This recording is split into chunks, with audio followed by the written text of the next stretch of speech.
Project का किया इफ्तिताह। Section 1 metro station से गिफ्ट सिटी मेट्रो स्टेशन तक मेट्रो का किया सफर। गुजरात को 8,000 करोड़ रुपए के तरक्याती मंसूबों की मिली सौगात।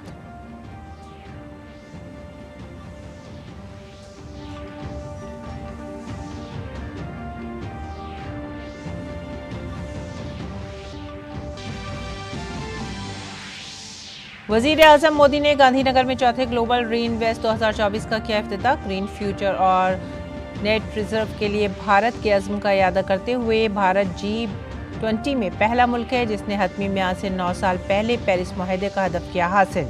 भारत ने अपनी शमसी तवानाई मंसूबे से दुनिया को किया राग़िब।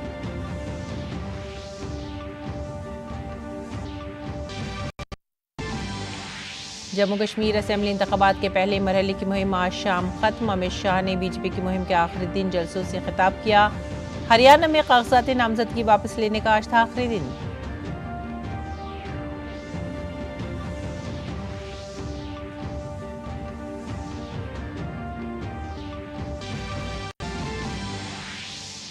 कोलकाता आर्जिकर केस में डॉक्टरों के एक नुमाइंदा वफ्द ने दिल्ली में मीडिया से किया खिताब।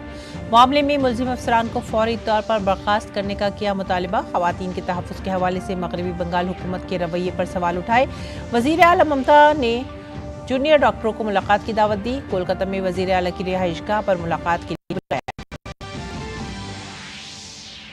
BJP leader doctor CN Ashwath Narayan की क़यादत में BJP fact finding team Karnataka के मांडिया पहुंची।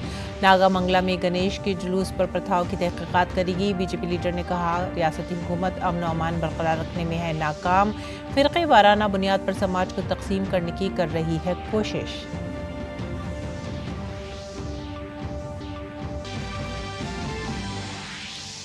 यूपी के 20 अजला में सैलाब का कहर जारी। मूसलाधार बारिश से शारदा, घाघरा समेत कई नदियां तुग़यानी पर। महकमा मौसमियात ने बिहार, झारखंड, उड़ीसा और छत्तीसगढ़ में मूसलाधार बारिश की पेशनगोई की।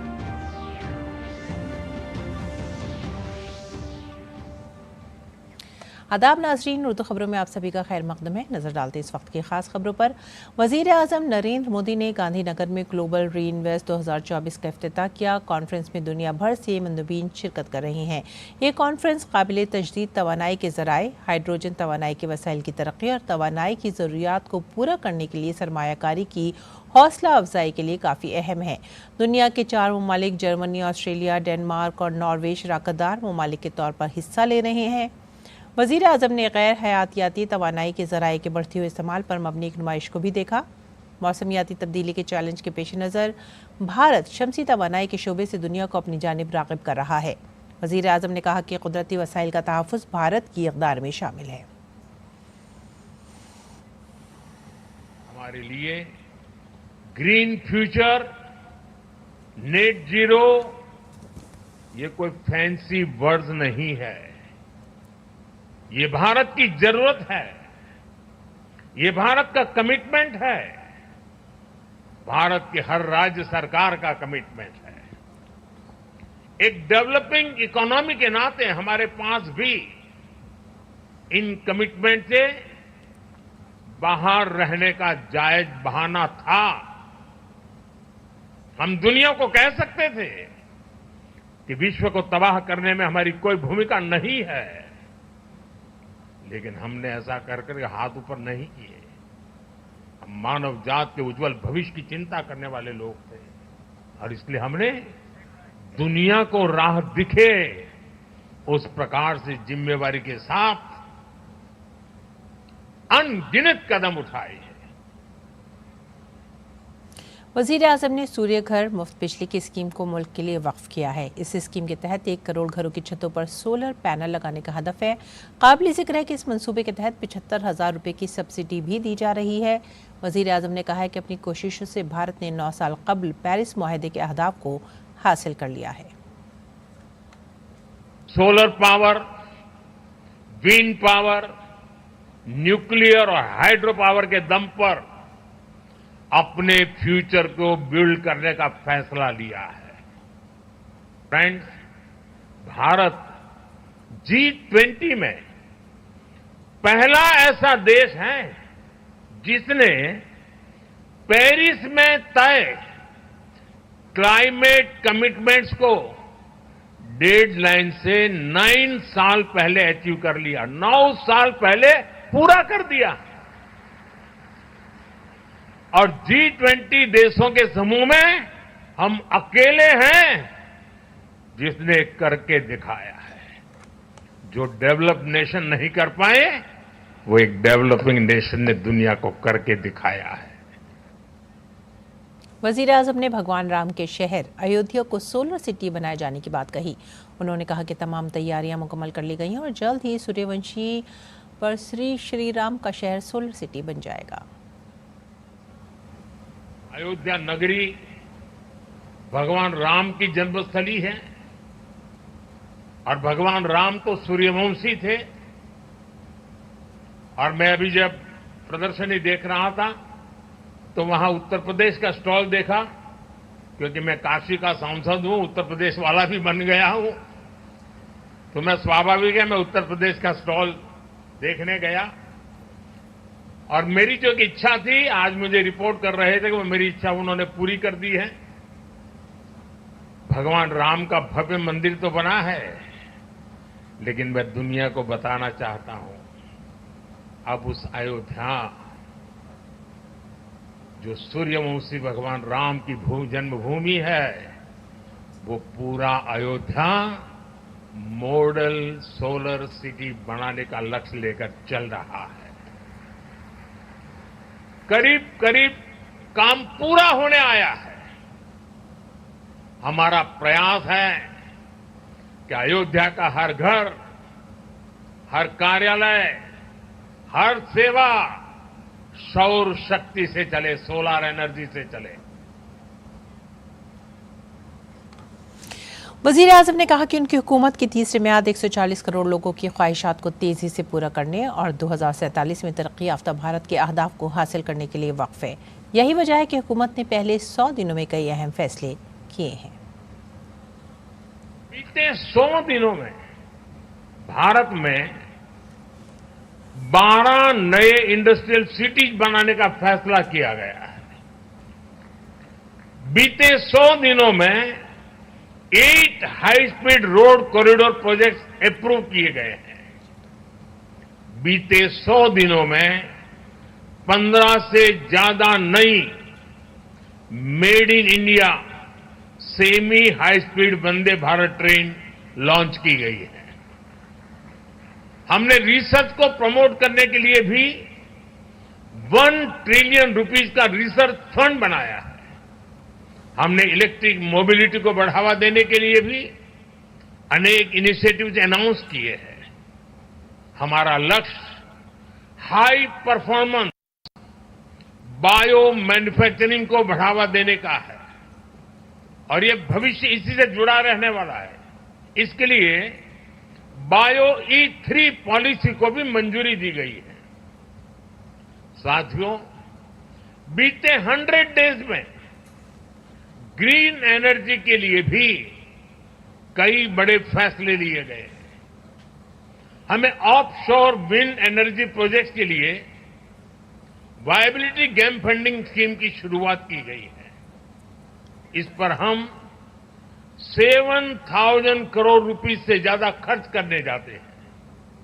भारत आने वाले समय में 31,000 मेगावाट हाइड्रो पावर जनरेट करने के लिए भी काम कर रहा है। दूसरी तरफ वजीर आजम नरेंद्र मोदी ने अहमदाबाद मेट्रो रेल प्रोजेक्ट का इफ्तिताह किया। उन्होंने सेक्शन 1 मेट्रो स्टेशन से गिफ्ट सिटी मेट्रो की सवारी भी की।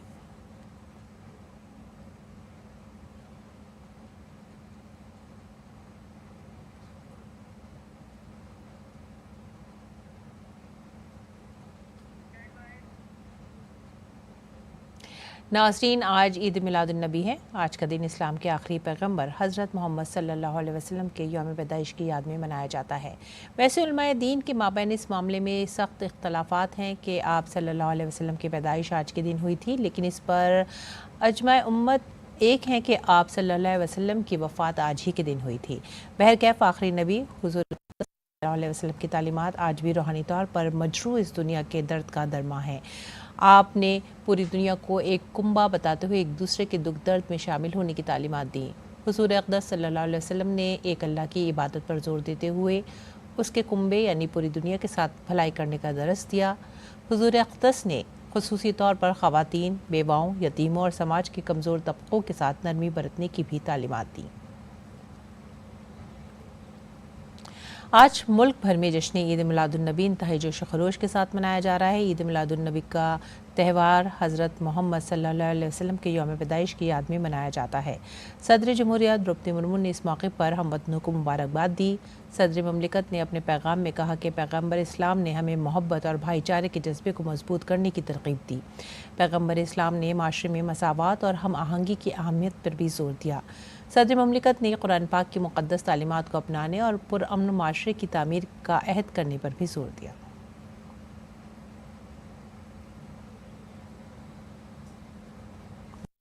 नरेंद्र मोदी ने आज हमवतनों को ईद मिलादुन्नबी की मुबारकबाद दी है। एक्स पर एक पैगाम में वज़ीर आज़म ने लिखा, ईद मिलादुन्नबी मुबारक। मिलादुन्नबी के मौके पर नेक ख्वाहिशात पेश करता हूँ। खुदा करे कि हम आहंगी और इत्तेहाद हमेशा कायम रहे, हर जगह मुसरत और खुशहाली का दौर हो। आगे बढ़ेंगे की तरफ। आरजीकर मेडिकल कॉलेज इस्मत दरी और कत्ल मामले में ताला पुलिस स्टेशन के इंचार्ज अभिजीत मंडल को कोलकाता में सीबीआई के दफ्तर से तिब्बी मुआयने के लिए ले जाया गया है। अभिजीत मंडल पर इल्ज़ाम है कि उन्होंने 9 अगस्त की सुबह 10:03 पर RG Kar medical college and hospital के साबिक प्रिंसिपल से वाक़े की मालूमात हासिल की थी, लेकिन वो फौरी तौर पर जाए वक़ूफ़ पर नहीं पहुँचे। वो थाना ताला के इंचार्ज होने के बावजूद ताख़ीर से जाए वारदात पर पहुंचे। ये भी कहा जा रहा है कि उसके डिवीज़न की जर्नल डायरी के इंदराज में गलत मालूमात दर्ज की गई हैं। और कोलकाता आरजीकर मामले में एहतजाज करने वाले डॉक्टरों के नुमाइंदा वफ़द ने प्रेस क्लब ऑफ दिल्ली में मीडिया से खिताब किया। मीडिया से खिताब करते हुए डॉक्टरों ने मुल्ज़िम अफसरान को फौरी बरतरफ करने का मुतालबा किया। डॉक्टर सिद्धार्थ ने कहा है कि इस मामले की जुडिशल इंक्वायरी होनी चाहिए और जिन मुलविस अफसरान को छुपाया गया है उन्हें फ़ौरन हटाया जाए और सज़ा दी जाए। सिंपल और रेप और मर्डर केस नहीं था। ये बात है सिस्टमिक करप्शन की, जिसके चलते ऐसी स्थिति वहां पे पैदा हुई।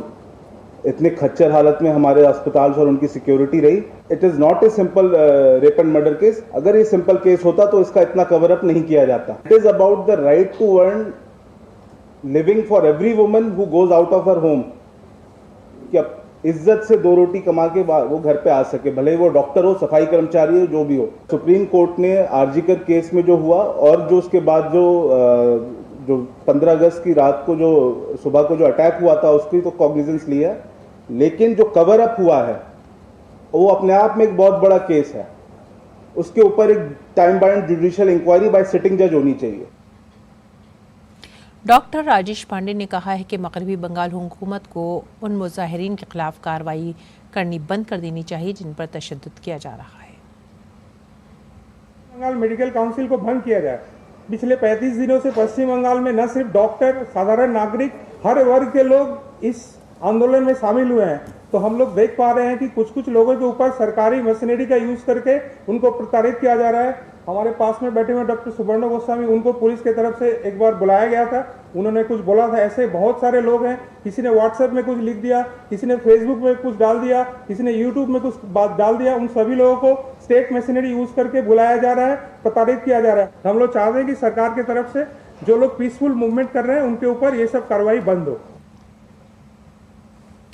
दिल्ली में जूनियर डॉक्टरों ने प्रेस कॉन्फ्रेंस की और कोलकाता के आरजीकर अस्पताल में होने वाली इस्मत दरी के हवाले से अपने मुतालबात रखे। हमारे नुमाइंदे शैलेंद्र ने इस मामले के हवाले से डॉक्टर सिद्धार्थ तारा से खास बातचीत की। पश्चिम बंगाल आरजीकर मेडिकल में जो कुछ हुआ उसको लेकर न केवल पश्चिम बंगाल बल्कि पूरे देश में गुस्सा है और हम जानते हैं कि वहाँ पर आंदोलन हो रहा है। और दिल्ली में भी डॉक्टरों का एक संगठन वो उनके समर्थन में आया है। हमारे साथ डॉक्टर सिद्धार्थ कारा है। डॉक्टर, क्या डिमांड है आप लोगों की? आपने यहाँ दिल्ली में प्रेस कॉन्फ्रेंस की। सेफ्टी इंश्योर करना बहुत जरूरी है और जिन लोगों ने कवर अप किया उन्हीं लोगों को पकड़ के जस्टिस ऑफ अभया हो सकती है पूरी। ये भी सवाल उठ रहा है कि ये घटना इसलिए हुई क्योंकि बहुत करप्शन है हेल्थ डिपार्टमेंट में और जो हेल्थ इकोसिस्टम है पश्चिम बंगाल में, इसकी वजह से एक कोई जो डॉक्टर है, जो ड्यूटी पर है, अपने ही अस्पताल में काम कर रही है, वहाँ पर उसका बलात्कार हो जाता है, हत्या हो जाती है। तो आप लोग क्या कहेंगे इन सब पूरे घटनाक्रम? जी, इसको ये बताते हैं कि पब्लिक हेल्थ सेक्टर को जो हमारे टैक्स पेयर्स चलाते हैं, जो देश के हर नागरिक के लिए होना चाहिए, उसको कुछ लोग, कुछ ऑफिशियल्स जो ब्यूरोक्रेट्स और पॉलिटिशियंस के साथ मिलकर पूरा अपनी मुट्ठी में कर लेते हैं। ना वो सिस्टम जो हमारी आम जनता है उसके लिए काम कर पाता है, उनको हेल्थ सुविधाएं देना में, ना ही वो वहाँ पे काम करने वाले डॉक्टर्स, नर्सेस, सफाई कर्मचारियों के हक बचा पाता है। और कोई भी जो आवाज़ उठाता है उसको इस तरह कुचल दिया जाता है। इस डर के राज को, इस रेन ऑफ टेरर को खत्म करना होगा। पर अभी ये घटना आरजी कर, ये शहादत है अभया की, जिसने मामला बाहर लेके आया, अदरवाइज ये बाहर नहीं आ पाता। और लोगों को एक समाज में एक जागरूकता है कि इसके खिलाफ आवाज उठानी है।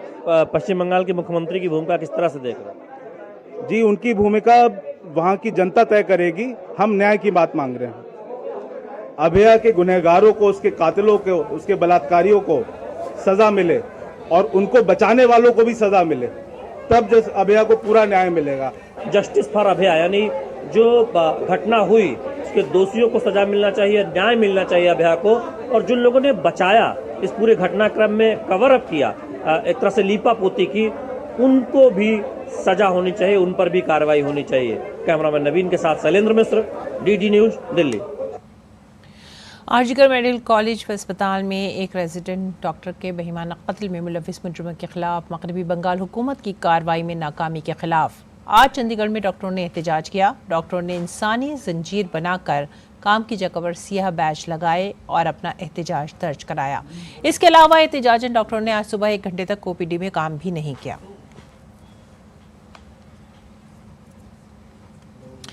बीजेपी की fact finding team BJP leader doctor CN Ashwath Narayan की क़यादत में कर्नाटक में गणेश उत्सव के मौके पर जुलूस पर पथराव की तहकीकात के लिए मांड्या ज़िले के नागामंगला पहुंची। इस मौके पर BJP leader doctor CN Ashwath Narayan ने कहा है कि कर्नाटक में कांग्रेस हुकूमत अमन व अमान बरकरार रखने में नाकाम रही है। वो समाज को फ़िरक़े वाराना तौर पर तकसीम करना चाहती है। उन्होंने कहा कि हम इस बात को यकीनी बनाना चाहते हैं कि बेगुनाह लोग मुतासिर न हों और असल मुजरिमों के खिलाफ कार्रवाई की जाए। उन्होंने बताया कि बीजेपी की फैक्ट फाइंडिंग टीम समाज के हर तबके से बातचीत करेगी। Congress government has failed to maintain the law and order. It is always in a appeasement politics. They are not having clarity. They are very divisive. They want to divide the society and communal lines on vote bank politics. This kind of incidents have been happening time and again. So it's been going on. So we want to ensure the innocent people are not affected. The innocent people who have lost the properties should be compensated, and the real culprit, who are the real culprit, they should be booked. Jammu Kashmir में 10 साल बाद assembly इंतखाबात हो रही हैं। जम्मू कश्मीर इंतखाबात के लिए तमाम पार्टियों ने अपनी पूरी ताकत झोंक दी है। पहले मरहले में होने वाली 24 नशिस्तों पर इंतखाबात है। जम्मू कश्मीर में 40 असेंबली सीटों के लिए पहले मरहले में 18 सितंबर, दूसरे में 25 सितंबर और तीसरे मरहले में 1 अक्टूबर को वोट डाले जाएंगे। वोटों की गिनती 8 अक्टूबर को होगी। और जम्मू कश्मीर असेंबली इंतखाबात की तैयारियों के दरमियान वोटिंग की तय बेदारी के लिए डोडा में एक बाइक रैली का इनेकाद किया गया। इस मुहिम ने मकामी रिहायशियों और तलबा को इंतखाबी अमल की अहमियत को समझाने के लिए एक प्लेटफॉर्म फराहम किया। डोडा के DM ने कहा कि मेगा स्वीप उत्सव के हिस्से के तौर पर ज़िलाई सतह पर एक बाइक रैली का इनेकाद किया गया है। रैली में लोगों ने जोश खरोश से हिस्सा लिया।